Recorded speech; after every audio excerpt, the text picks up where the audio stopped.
This is Platemark. My name is Ann Shafer, and I am your host. I'm an independent curator specializing in prints and printmaking. You have found us at Series 3 of Platemark. These are the interviews I'm doing with fabulous and wonderful people who work in the print ecosystem. That could be artists, could be curators, it could be gallerists or printers, you name it. Today's guest is Emma Nishimura. She is an artist who lives in Toronto, and she is a fabulous artist. I can't wait for you guys to hear and see what she's up to. Let's see, before we get rolling, my positionality, I always want to make it clear. It's only right. My pronouns are she, her. I identify as a cishet white woman. I record Platemark in Baltimore, Maryland, the land of the Piscataway Conoy people. Any images that Emma and I speak about will be available over on the show notes at platemarkpodcast.com. Also over on platemarkpodcast.com, you'll find a little microphone icon. You can leave me a 60-second voicemail, ask me a question, or just leave a comment. We'd love to hear from you. And also, hit the support and donate button and help me keep the lights on here at Platemark. I'd really, really appreciate it from the bottom of my heart. All right, let's get rolling.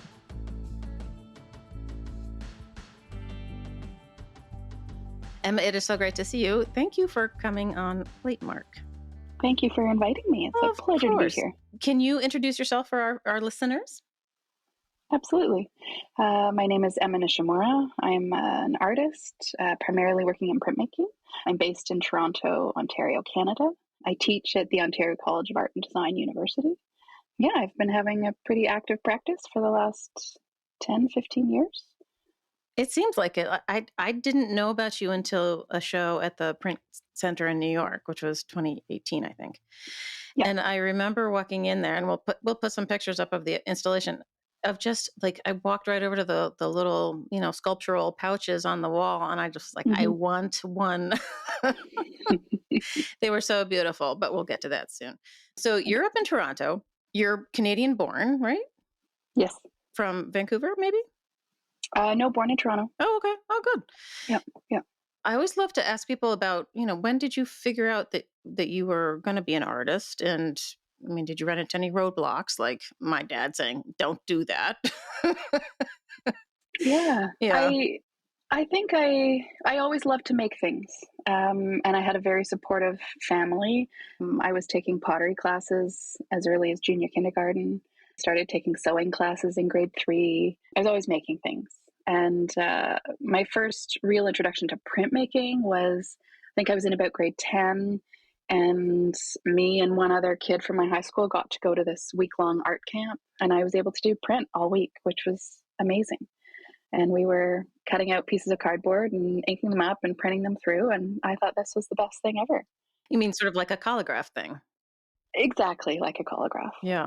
Hey, it's Ann breaking in just to say I don't think we've ever talked about collagraph specifically. So I'll describe it. You have a substrate that's very stiff, cardboard, masonite maybe even, and you create images on it using a glue. You can paint the glue on to have all of these weird textures and peaks and valleys, or you can even glue down lace or anything like that. So then you can ink it up either intaglio or you can roll it across the top in relief, or you can do both. Yeah. Back to the show. It was kind of a mixture of relief and collagraph, and it was just a delightful experience, and I loved the process. But I think if anything, the roadblocks were it was me. I was the roadblock saying, I need a degree. I need to make a living, and the life of an artist looked pretty challenging. So initially I was going to be a doctor, and then I changed to go into psychology. So I ended up doing a double major in psychology and fine art. Initially, studio art was just my minor, but then I was able to do a double major. And then partway through university, I realized that, studio was where I wanted to be, and making art, thinking about art was really how I wanted to spend my life. And so I did manage to complete my double major, but my real focus was on the art side of things. Right. Well, yes, every parent wants their child to major in something that might lead to a job. But then you went on to graduate school in Lincoln, right? I did, yes. What made you come to the States? I graduated. I took about 5 years off before grad school, and was working as a technician at the Art University in Toronto, at OCADU, and had a bunch of different opportunities in the print world, which was lovely. And I knew I needed to get out of Toronto. I was teaching, I was being a tech, I was doing lots of shows and kind of spread thin. And I knew I needed to go somewhere, and I wanted to immerse myself in school. And so there were a couple Canadian options and then lots of American options. And then I got some great funding at a really wonderful school that had a great printmaking program and And great print faculty. who were the faculty members there?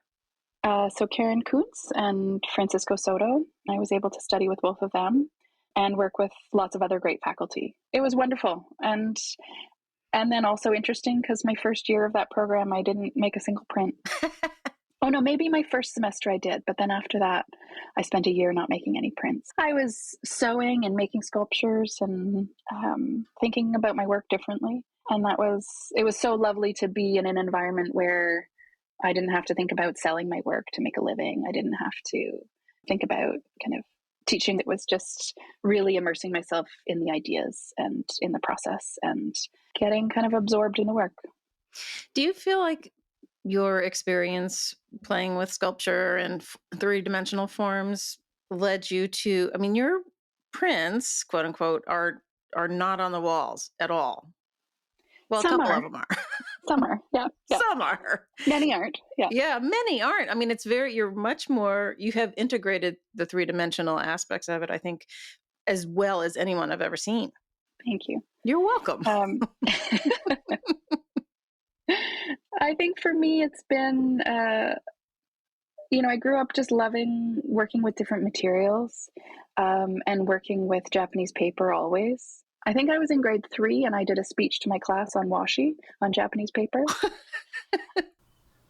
And again, I don't think we've talked about washi papers. Washi is the Japanese word for the traditional papers made from long inner fibers of 3 specific plants, kozo, mitsumata, and gampi. And washi, the word wa means Japanese and shi means paper. So it's an umbrella term. We have this amazing resource in Toronto called the Japanese Paper Place, and my mom knew about it, and so we would go there and buy wonderful paper and make things. And so I met the owner early on, Nancy Jacoby, and have known her what feels like my whole life. And so there was a way that I was very comfortable working with washi and with Japanese paper. So it lends itself really naturally to working sculpturally. When I figured out I could print on washi and then sew it and fold it and do all sorts of things, then kind of a whole new world opened up for me in terms of my work. So, for our listeners who may be unfamiliar with what washi feels like and what makes it different than other papers, can you talk a little bit about that? I mean, Japanese paper comes in any range of thicknesses. I particularly like to work with really thin paper. You can print on it when it's wet, you can print on it when it's dry, but also it looks very delicate and looks like it could kind of fall apart very easily, but it's really, really strong. And so it's all of these different factors that lend itself so well to working in such a range of ways. So initially, when I first used it, I was working with shinkole and working with etchings and kind of working in a more traditional approach. And then I started to not work with Western paper so much, and I skipped the shinkole part, and I just went straight onto the Japanese paper. And when did you start realizing you could sew it into forms and more sculptural aspects? So what really happened for me was, I think it was about 2008. I'd gotten a grant from the Ontario government to create a body of work about what it was to be mixed race. So my mom's side of the family is Scottish Canadian, but very Canadian, and my dad's side of the family is Japanese Canadian. My grandparents were actually both born in Vancouver, so it was I'm fourth generation half. But I had proposed to do this body of work of what it was to be mixed, and so I went to my mom's house and tried to find all these old family photo albums, and I couldn't find any of the albums. But I came across this box labeled Bachun sewing patterns. And so Bachun means grandmother in Japanese. And basically when she had died about 4 years before that, and anything that was sewing related had just come to my mom's basement for me. I had sewn lots growing up and had even spent a weekend sewing with my grandmother once when I was 13, Oh, aw. and said that would never happen again. Right. I She know. was very particular. I bet. Um, mhm. So I found this and I opened up this box, and inside were over 200 articles of tiny paper clothing, all kind of ranging between like 5 and 8 inches tall and just beautifully made, all out of brown craft paper. And there were 5 books of patterns that went along with them. Were the patterns commercial patterns that she was then making these little models out of, or was it her model patterns? She was taking a drafting course. So the pattern books were labeled 1941. And so she had taken this drafting course when she was 18 in Vancouver. And at that time, there weren't a lot of different options available to Japanese Canadian women for employment. So a lot of women were taking these drafting courses. And so the patterns there are all these flat patterns of, I think, kind of her tracings of these Vogue, kind of these amazing drawings of the figures wearing the clothes, but then the flat patterns for the clothing. And so she had kind of meticulously done all of it. And the text inside is a mixture of English and Japanese. And then inside one of those booklets was this sheaf of notebook paper labeled 1943 in the summer. And she was making clothes for other internees when she was interned during the war as a Japanese Canadian. And so my work since then has really all stemmed from that box.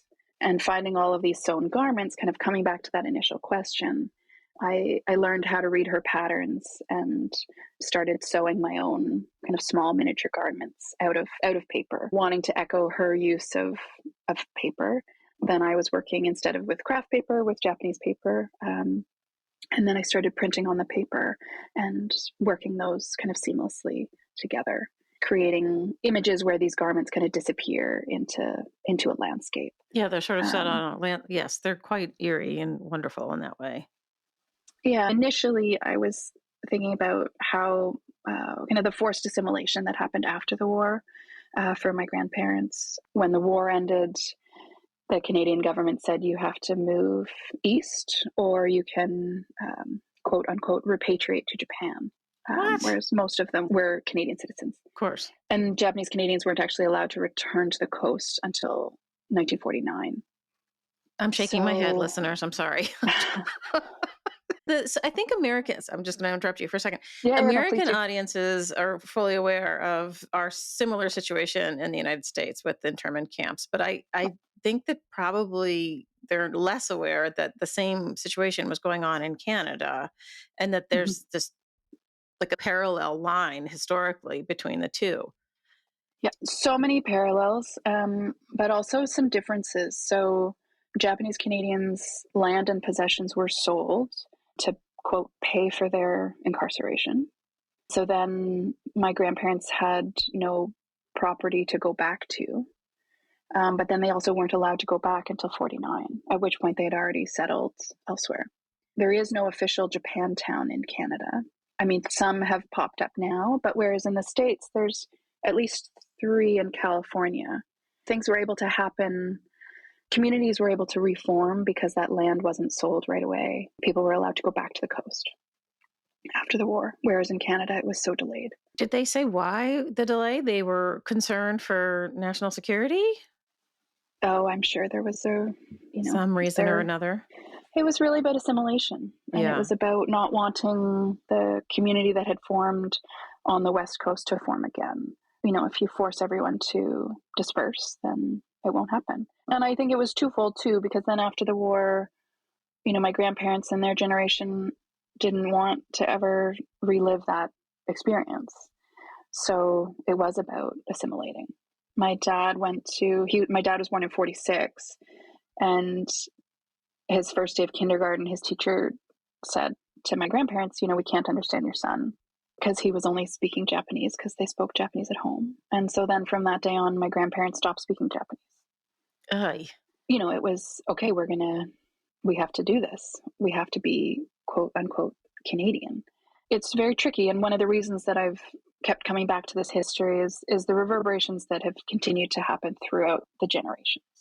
People often say, "Oh, you've got Japanese, and can you speak Japanese? Can you all of these things?" And I say, "No, I can't speak Japanese because of this history." And it's all very layered and very complicated, as all history is. Yeah, kind of complex layers that has been. It's just felt time for me and my own family history to really explore it and learn more about my grandparents' experience, and understand kind of why I knew so little growing up, really, of their history.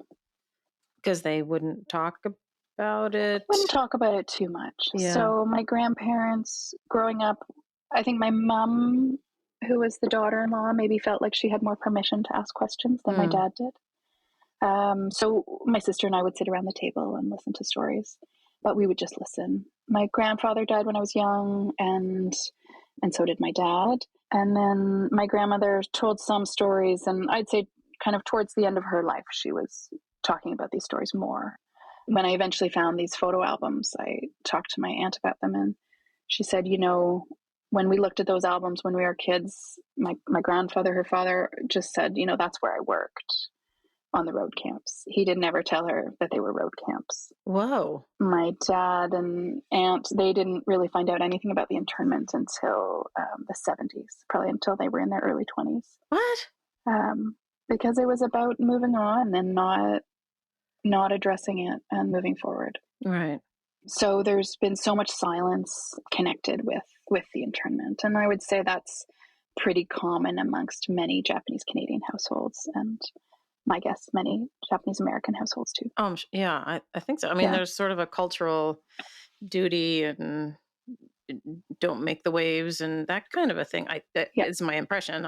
It's been more than a decade now that my work is really focused on these stories, and it's interesting. People have said over the years, if you didn't find that box, what would you be doing? And I think if I hadn't found that box, I think I probably still would have been telling this story, because it was a story that I've always known that needed to be told, but the work might look a little bit different. Hard to know.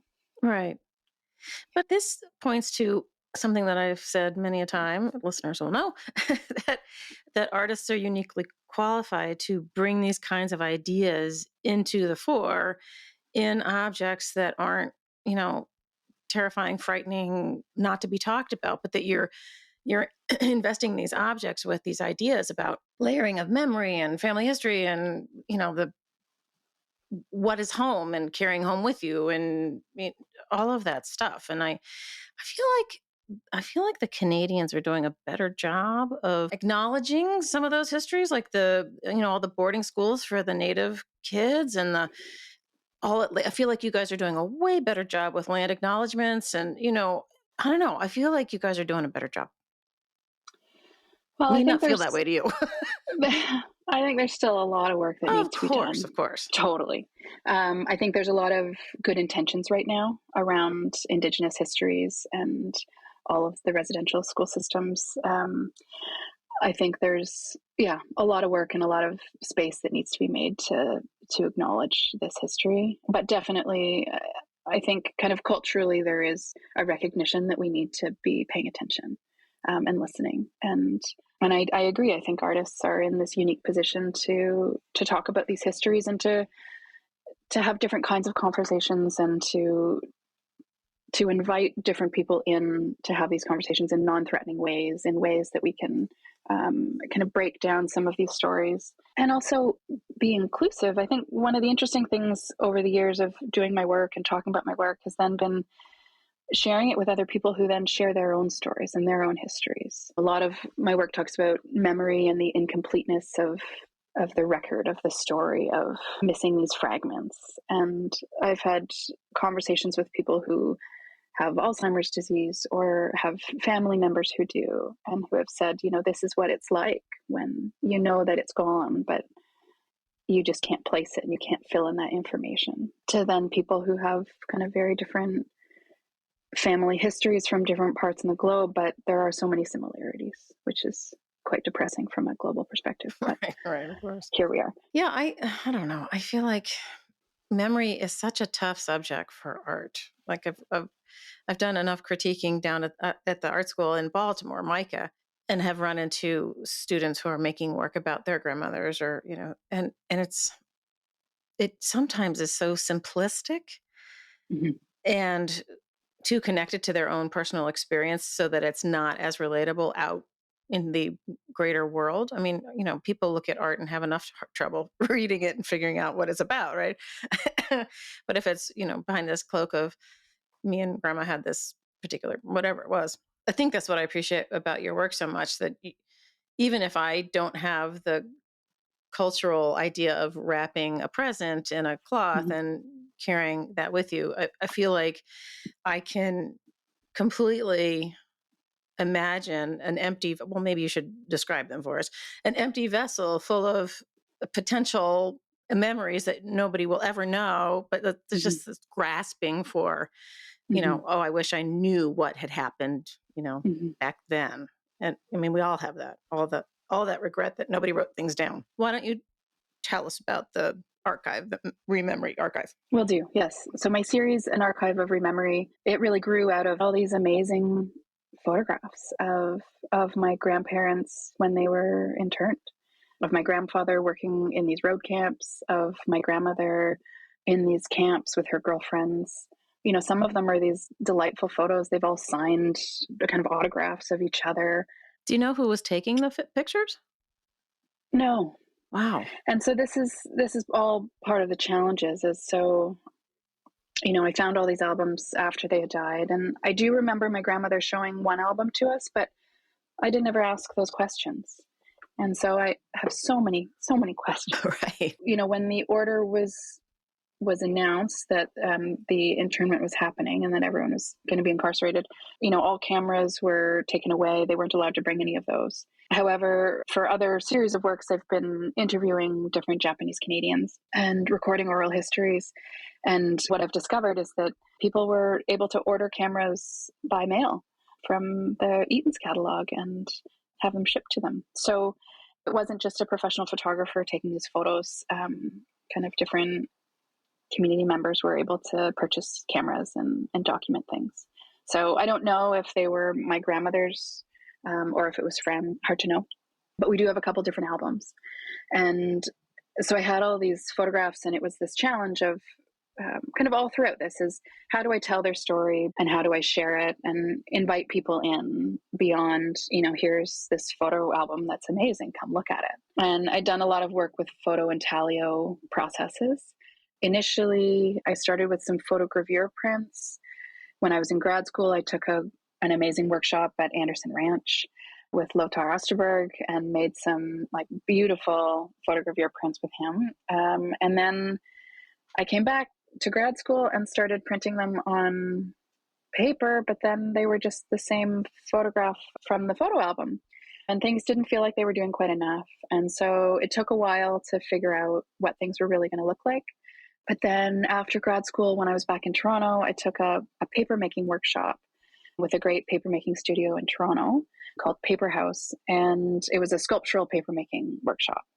And I discovered that I could print these photo intaglio and photo etching plates onto handmade paper. And then I could wrap this handmade paper around a mold, basically a mold of sand. And then the handmade paper dries, and it's a special paper. The pulp has been beaten much longer than usual. So when it dries, it shrinks because these fibers are so short. And so the paper and the photograph essentially shrink around this object, and I'm able to drain out the sand and create these kind of hollow sculptures. The form that I was using is called a furoshiki. It's a traditional Japanese wrapping technique where you take a square of cloth or paper and you can wrap up a gift. And the furoshiki has, a history from, I don't know, many hundreds of years, but kind of in its contemporary context, you can wrap up your lunch, you can give a gift, you can, kind of wrap up your belongings. And so I loved this idea of this multi-purpose square of paper that I could kind of wrap up these memories and create an archive of sorts. Over the years, I think I've made probably over about 400 of them. And initially, I started using kind of all photographs from these albums of my grandparents and their friends. But then the project is growing and will continue to grow to then include other photographs from other Japanese Canadians so that I create this larger archive. And when you see the works, they're, I don't know, kind of fit in the palm of your hand, as you said, and it's feeling like you want to pick them up, but requesting that people don't or hold back that urge. Right. And they look really heavy because they're printed with pretty dark ink, but they actually weigh nothing. And one of the other elements of them that I love is that you would want to open them. There's that feeling of wanting to open them and wanting to know what's inside, but you can't, in the same way that I can't find all of these answers to all of these questions I have. Having the paper dry the way it does, you actually can't unwrap these sculptures in any way. To do so would be to destroy it. You'd have to cut it open. Absolutely. Right. Yeah. And if you opened it, it wouldn't have the answers for you. Right. Exactly. Yeah. Yeah. It's the perfect conceptual circle. It is. When they were on the wall, they were on these little pretty shallow shelves, and they were just kind of stacked up like specimens, or jars of pigment in a Mhm. and they were just, I don't know, I could feel they were really powerful. I mean, they're small but mighty, they're little things, but in the aggregate, when they're all together on this wall, it was just like, holy cow. I don't know. I feel like we could buy one, which maybe you'll dispute me on this. And I don't think they were very expensive. And I'm kicking myself for not having purchased one at the time.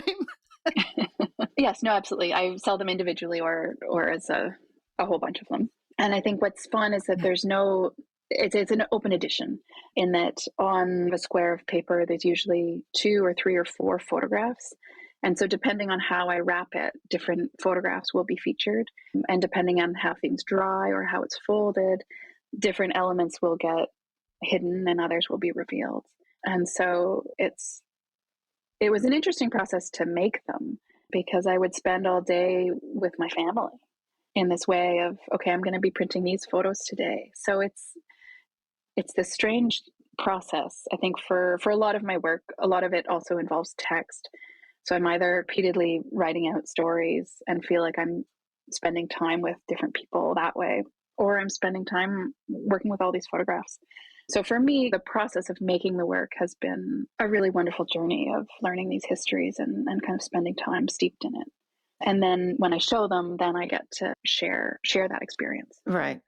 Yeah. And when you say photographs on things wrapped around the mold and everything, I think the quality of the image is probably not conveying. It's not a shiny gelatin silver print wrapped around something. It's the way they're printed.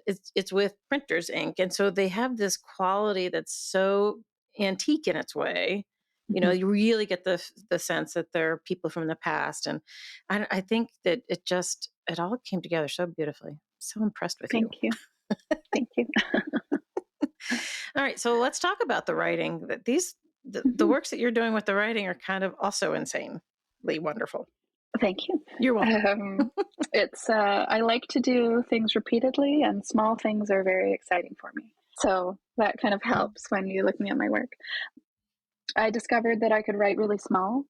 So I think working with the text came about because I was doing all of this research about all of this history, and I wanted to find a way to include everything that I was reading in the work because it was about so much and there's so many layers. And I was reading fiction, I was reading, historical records, I was reading newspaper articles, I was reading academic articles, and wanting some way to bring all of these different versions of history into one piece. And I had done, I would say, kind of a pilgrimage of sorts with my mom and my sister. We went out west to visit the campsite where my grandmother was interned and kind of do this loop of the interior of British Columbia, of where the different camps were. Then I started mapping out where this trip had taken us and what were the key sites that were specific to my own personal family's experiences, as well as kind of the broader Japanese Canadian experience of internment. And so then I realized that this incorporating text was a perfect way to explore this map. And so I've always had a love for etching, and working on a copper plate is just pretty exciting. And so I created basically a map of the interior British Columbia. And so from a distance, you can see there's about 10 different prints in it now, all installed on the wall in kind of a what might look like a haphazard way. But when you get close, you'll see that each piece kind of connects and leads to the other. And when you get really close, then you discover that all of the roads and lakes and rivers are all made up of text. Usually I display this series with some magnifying glasses and encourage people to get up close. Some of the text is legible with a magnifying glass. Others is really not, because I've written on top of itself a few times to build up different tones and depth. And also in some of those maps, there's different pieces of paper that are layered on top of each other to veil different stories. In each of those different map pieces, I took text that was very specific to what was happening in those locations. So there's one piece called Revelstoke, and that's where my grandfather was sent to work on the road camps. And so all of the text in that piece is men's firsthand accounts of what it was like to work in the road camp. There's another piece that's called Slocan Lake, and there was about 6 or 7 different internment camps along that lake. And so the text in that piece, I used some text from a really wonderful Japanese-Canadian author named Joy Kagawa. So she wrote a book called Obasan. And so some text comes from that. And I had grown up, reading that in high school for school and also earlier out of interest. And then I reread it as an adult. And I realized that what I thought had been my grandmother's experience was really the main character's story. So I was really kind of startled, and I loved your reaction there, Anne. Sorry for listeners. My eyebrows are up in the top of my head. She was telling you the story that she had read herself as her own story. Well, no. So this is what my memory had done. Oh, I had then taken, because they were in the same camp. So, it's a little bit more layered. So my grandmother was in Slocan Lake, Slocan City camp, and Joy Kagawa was also interned in Slocan City. And so the main character in the novel is interned, but I had then internalized this character's description as my grandmother's experience. gotcha. Oh gosh. So, but I couldn't really tease that apart until I reread the book and went, oh, that wasn't the story that Bachchan told me. This is from the book. I'm endlessly intrigued with how we conflate all of these memories and kind of the mess that it all becomes. So I used a bunch of text from that book, and then text also from a more contemporary academic who's looking at kind of the Japanese Canadian population that actually still is in those communities and what that looks like, and the memorial that's been built in one of those towns now. Are the camps still there and visitable? In New Denver, some of the original structures are there. Basically, a bunch of people had tuberculosis. And so if you were too sick or too elderly, you could stay in New Denver, but everyone else was moved away. So that's the only reason that those structures are still there. And they had built a sanatorium, and that's now the hospital, which, has clearly been renovated and everything. Right. So there is a memorial museum and garden that they've created in New Denver, which is this beautiful small town. But all the other sites are really are totally gone. I think in the States, at least several of the camps are, visitable museums of a kind of Holocaust, right? Yeah. I'm surprised the Canadians are so much better at things than we are. I'm amazed that the camps Some of haven't them were, survived. I think it was about numbers, in terms of the sheer, just a kind of population difference. Some of them it was an old ghost town that was an old mining town. And then, 1,000 people are going to live here and 1,000 people over here and housed in. So as I'm saying this, there are a couple other places. There was one hotel in, I'm forgetting, in Caslow. So there are a couple different places that definitely have markers of history. Yeah, not quite like the pilgrimages that you can do in the States. Print people will have heard you say that you were working on copper plates with this micro writing of yours. And they probably are immediately thinking, is she writing backwards? No, I am definitely not that crazy. So this then comes back to working on Japanese paper. So I write all of this text forward, right reading, and then I print it and it's backwards. And I print onto really, really thin Japanese paper. It's only 9 grams. And then I let everything dry, and then I wax the paper so it becomes more translucent, and then I flip it over. Brilliant. And so we're all looking at the back of the prints. That's fascinating, really. I mean, because it feeds into your conceptual circle about hiding the histories, and Mm-hmm. it's Mm-hmm. kind of nuts. Mm-hmm. And I think that's been so fun for me, and the challenges as we go on is kind of thinking is being so purposeful about the materials that I'm using and the different processes to tell different stories. Wanting everything that I do to have a reason, not just for aesthetics or not just for practicality. I mean, there's some things that are just practical, but for the most part, it's really trying to make it meaningful, either just for me and the process of making it, but for the final piece in the end, for sure. Right. So, have you heard of an artist who works out of New York named Michael Waugh? No, no, I haven't. He's not a print person. He makes drawings, but he does it with that micrography, the tiny, tiny, tiny, Gotcha. tiny Hmm. writing. And Hmm. he is creating images that are kind of in the guise of more traditional, not Audubon, but like hunting scenes and Okay. kind of Hmm. very traditional Americana kind of things. And the text that he's writing will be like the Supreme Court decision on, Yes, yes, yes. I Citizens have seen this United. work. Yes. Okay, Hmm. okay, good. Yeah, Yep. Yep. yeah.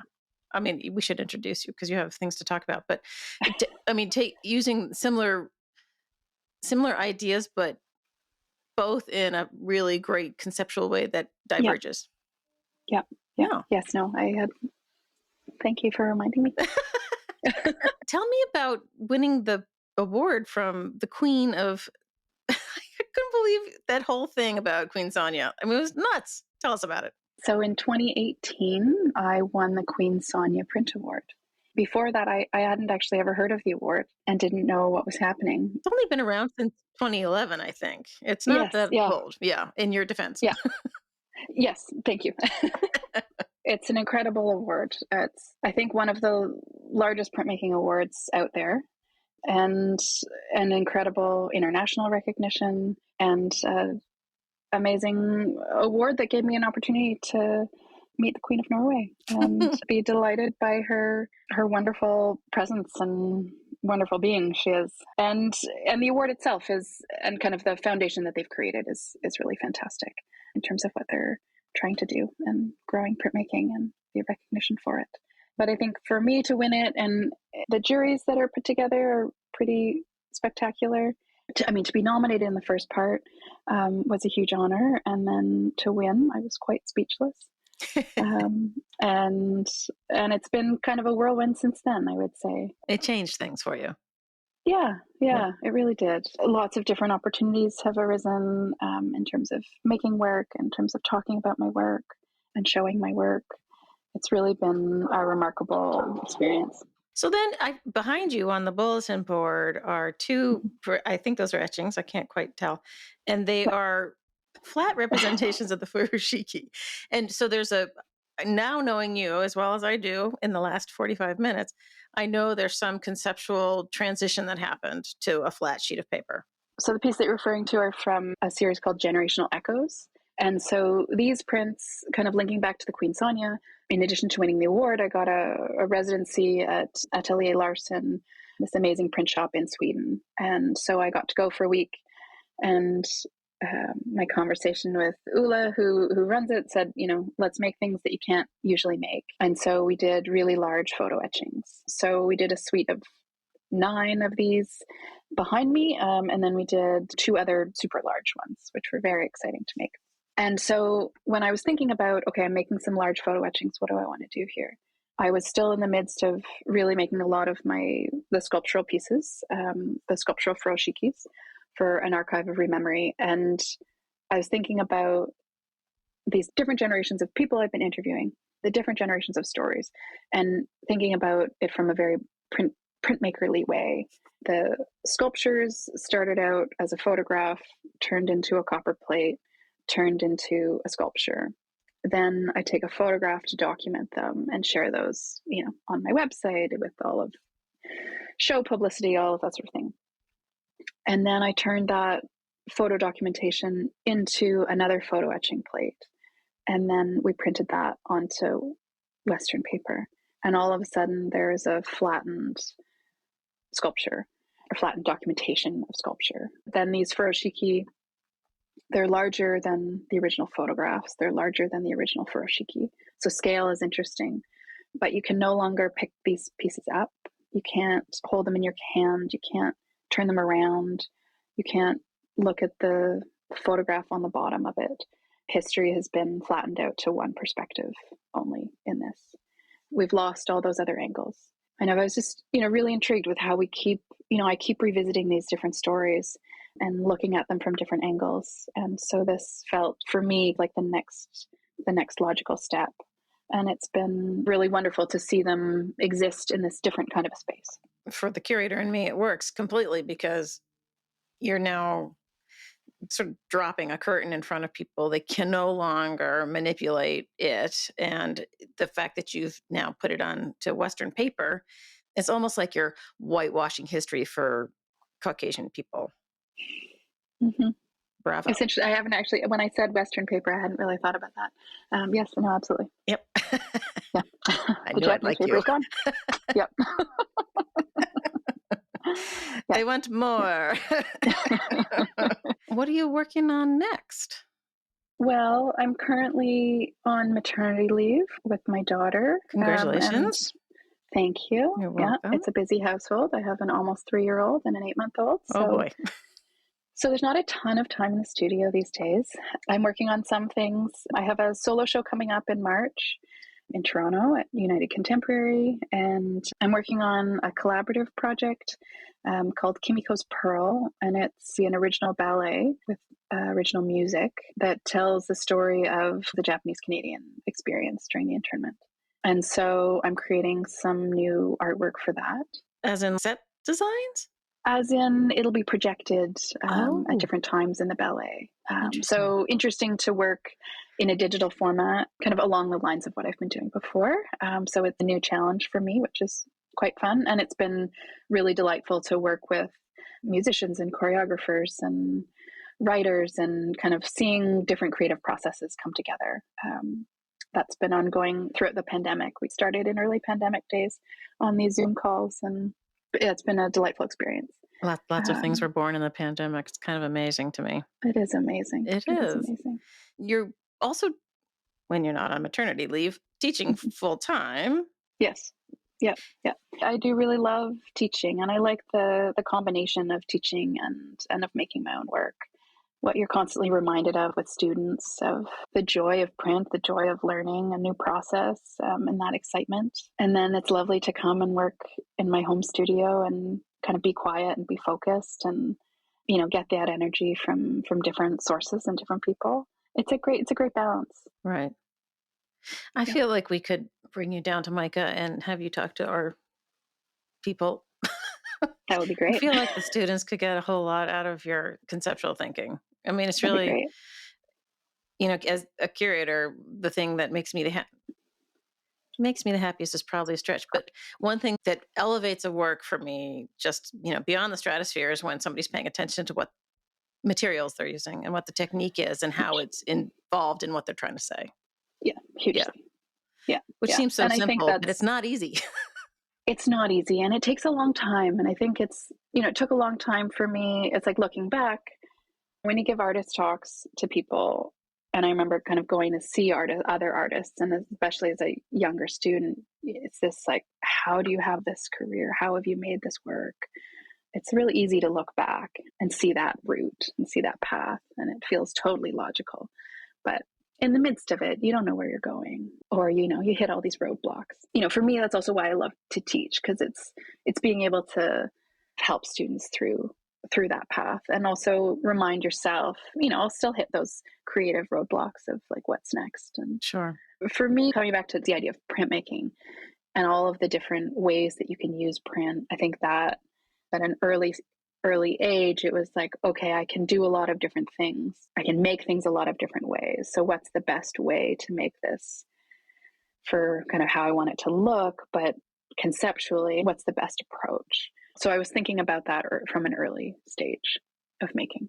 I feel like there could be a really excellent exhibition if I had an institution to do it at. With you and Zarina, about borders and home and taking home with you and what makes a home Yeah. and all that stuff. And then I know Yeah. there are other artists that should be on that list also, which Yeah. I'm not coming Yeah. up with at the moment. Yeah. Yeah. Yeah. No, that would be great. That would be Yeah, great. I always loved her work too. Yeah. What's your best piece of advice for students? Keep making.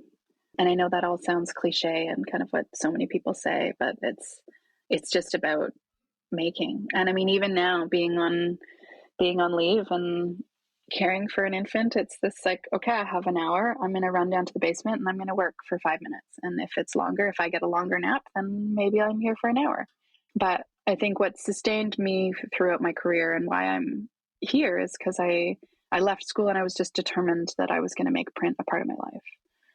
And I found a studio where I could work and the amazing necessity of needing a community studio. Then I was able to meet all of these people who were able to help me find other jobs and other teaching gigs. And it was, kind of finding that instant community was really helpful. But I think it was also just my determination to keep making work. I think the community Yes. part of printmaking and the studios, I mean, it's not unique, obviously, to prints, but No. it is an overarching thing where you have this built-in sort of sounding board and ideas. And Mm-hmm. I mean, it's so ideal in my brain as a way of thinking about and working. And I don't know, I just love a print Absolutely. shop. Yes. Like print shops are a very special place. Yeah. And, if you're fortunate enough to live in a city that has one or in a community that has one, and if you don't, to then be able to go and do week-long intensive workshops or be able to immerse yourself in that environment is so helpful. Having been able to do different residencies along the way have been so kind of invigorating. And then I love to come home and work on my own. And I was able to, get my own press several years ago. But before I had my own, it was, kind of figuring out what I could do at home and figuring out how I needed to work. That's some of the biggest advice I have for my students is just learning how your brain works and how you can help yourself think about work. And I grew up watching other people fill these beautiful sketchbooks and always being envious of those sketchbooks because my sketchbook wasn't full of drawings, it was full of writing. Oh, interesting. And then I learned that that was okay, that I didn't need that sketchbook full of drawings, that for me, I come up with my ideas by writing them down and by, working through my process that way. And I think once I was able to give myself permission that that's how I work and that's how I think, it was so helpful and liberating. And so with my students, I always have this conversation of, who has this kind of sketchbook? Who has this kind of sketchbook? And it doesn't matter what it looks like. It's just about trying to help yourself get from one point to the next. My lack of a sketchbook is exactly the reason I didn't stick with studio art. Because I can totally understand a student with a sketchbook full of writing thinking maybe I'm not legit somehow. Like Mhm. I'm not Mhm. drawing the thing that looks like the thing, Yeah. But for me, it was like, I just don't even have one. It's like I love the idea of creating things. That is so cool. And I love looking at how you're thinking about things. But man, I just don't have that need to create every day. My podcast is my creation. Hey, absolutely. Which is fantastic. Yeah. Steep leaning We are curve. all benefiting. Yeah, thank you. So in the show notes, I will include links to the show that's coming up and, Fantastic. your portfolio and anything Yeah. else you think would be important for people to be able to Fantastic. access quickly. Okay. Yeah. Okay, great. Yeah. Put your Yeah. thinking cap on. I'll put mine on. Will do. Yeah. Yeah. Yeah. Yep. Yeah. Yeah. No, that's great. Okay. Well, Well, thank thank you. This you. was delightful. Yeah, it was. It was great talking to you. Yeah. Lovely to meet you.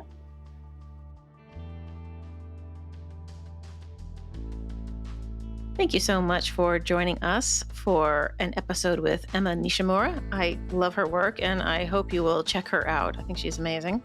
Thank you, as always, to Michael Diamond for the use of his original music.